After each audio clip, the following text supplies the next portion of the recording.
Chapitre 2. Les métabolismes des cellules. La vie de la cellule est liée à de nombreuses réactions chimiques qui se déroulent en son sein et définissent son métabolisme. Néanmoins, la cellule n'est pas indépendante de son environnement. Une modification de certaines conditions de son milieu entraîne une modification de son métabolisme. Voyons dans un grand tas les métabolismes des cellules chlorophylliennes, comme les euglènes. Les euglènes sont des algues chlorophylliennes unicellulaires. L'étude de ces êtres vivants permet donc indirectement d'étudier le métabolisme d'une cellule chlorophyllienne. Nous savons qu'à la lumière, les cellules végétales chlorophylliennes réalisent le métabolisme de la photosynthèse. Cela se déroule dans des organites spécialisés appelés chloroplastes.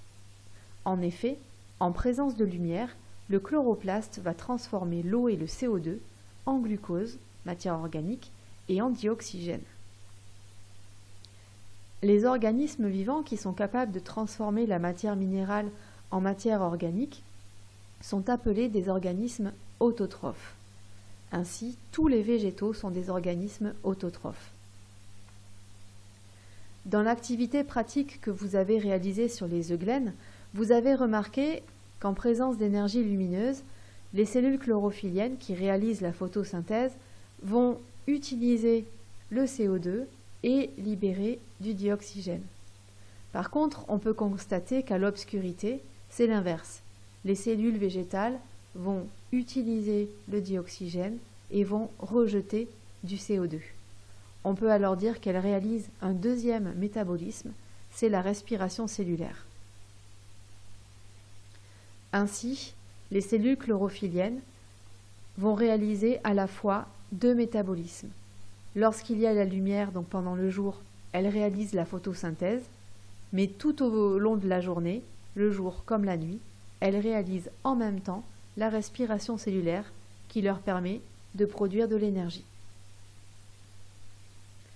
Voyons maintenant dans un grand 2 les métabolismes chez les levures. Les levures sont des champignons microscopiques unicellulaires. Là encore, cela permet d'étudier le métabolisme d'une cellule eucaryote, puisqu'il correspond au métabolisme de l'individu tout entier. Voyons dans un premier temps la respiration cellulaire chez les levures. L'année dernière, en troisième, vous avez mesuré l'évolution de la concentration de CO2 au cours du temps afin de mettre en évidence le métabolisme de la respiration cellulaire. Après l'injection de glucose, on constatait une augmentation rapide de la quantité de dioxyde de carbone présent dans l'enceinte. Cela signifie que les levures rejettent le dioxyde de carbone en présence du glucose. On pouvait alors supposer que ces levures respiraient. Si on étudie la structure interne d'une levure, on constate la présence de plusieurs organites particuliers, appelés les mitochondries. Les mitochondries sont des organites spécifiques des cellules eucaryotes. Elles ont une longueur de 1 micromètre à 2 micromètres et leur nombre varie dans chaque cellule. Elles sont limitées par deux membranes séparées par espace intermembranaire. La membrane interne définit de nombreux replis appelés crêtes mitochondriales. Cela définit un espace clos que l'on appelle matrice. Et c'est dans cette matrice qu'a lieu la chaîne métabolique de la respiration cellulaire. Grâce au métabolisme de la respiration, les levures vont produire de l'énergie nécessaire à leur fonctionnement.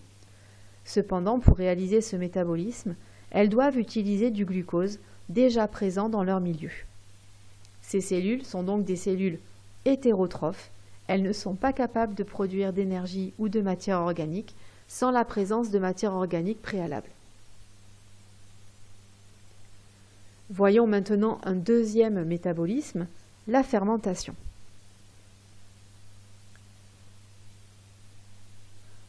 Dans cet exercice, les levures finissent par consommer ici tout le dioxygène.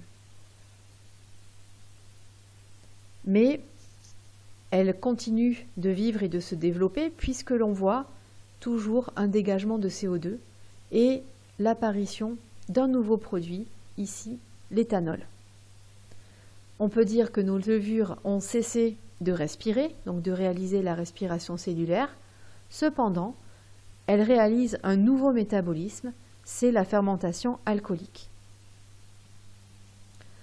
En l'absence de dioxygène, on parle de milieu anaérobie, ou en l'absence de mitochondries, les cellules eucaryotes sont capables de produire leur énergie en utilisant un autre métabolisme, la fermentation. Les produits de ce métabolisme peuvent être soit de l'éthanol, et on parle alors de fermentation alcoolique, soit de l'acide lactique, et on parle alors de fermentation lactique. Voyons donc le cas de la fermentation lactique. En tant que sportif accompli et latiniste aguerri, vous comprenez l'expression « mens sana in corpore sano », un esprit sain dans un corps sain. Mais pourquoi cette expression latine? Eh bien parce que vous avez certainement tous expérimenté la fermentation lactique lors de cours d'EPS ou pendant les compétitions du NSS. En effet, la fermentation lactique se déroule en conditions anaérobie dans les cellules musculaires striées des muscles squelettiques ou vos muscles posturaux. Lorsqu'un exercice physique est intense et que vos cellules musculaires ont besoin de beaucoup d'énergie, elles vont consommer tout le dioxygène disponible dans le sang. Elles ne peuvent alors plus réaliser le métabolisme de la respiration cellulaire et elles vont donc passer au métabolisme de la fermentation lactique. Cela leur permet de produire leur énergie, nécessaire à réaliser cet exercice physique, mais cela a pour conséquence la production d'acide lactique, qui est toxique pour les cellules. L'accumulation d'acide lactique dans la cellule provoque au début une sensation de brûlure dans les muscles, mais si l'exercice continue et que l'accumulation d'acide lactique est plus importante, cela va entraîner des crampes. Et j'imagine que vous avez tous un jour eu des crampes. Mais cela signifiait que vos cellules étaient en aérobie et qu'elles produisaient de l'acide lactique.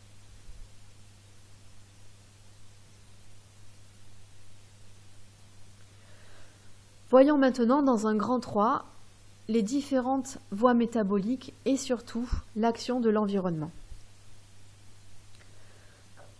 Vous réaliserez une activité pratique de mutation sur les levures ADE2. Dans cet exemple, on cultive des levures témoins, soit en présence de glucose, c'est la courbe rouge, soit en présence de saccharose, et on mesure l'évolution du volume de CO2 dégagé en fonction du temps.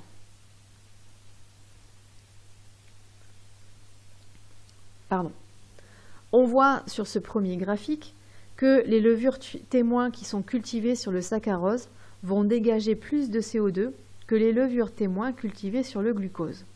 On en déduit que ces levures utilisent mieux le saccharose pour leur fermentation alcoolique. En effet, les levures témoins possèdent un matériel enzymatique permettant de transformer le saccharose en glucose. On parle de voie métabolique, c'est-à-dire qu'il y a une succession de réactions biochimiques transformant une molécule en une autre. Cette voie métabolique est d'autant plus performante dans ce cas que la molécule de saccharose va être transformée en 2 molécules de glucose utilisables par la cellule lors de la fermentation alcoolique.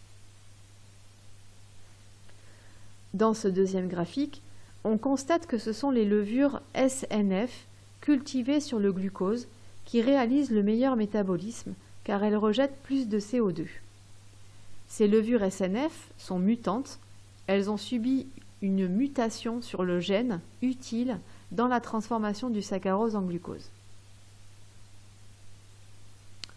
On peut alors supposer que la voie métabolique est interrompue et donc les levures ne peuvent pas réaliser de fermentation alcoolique parce qu'elles ne peuvent pas utiliser le saccharose. Chez ces mutants, le métabolisme est donc différent. L'effet des mutations montre bien que la capacité d'une cellule à réaliser son métabolisme dépend de son information génétique.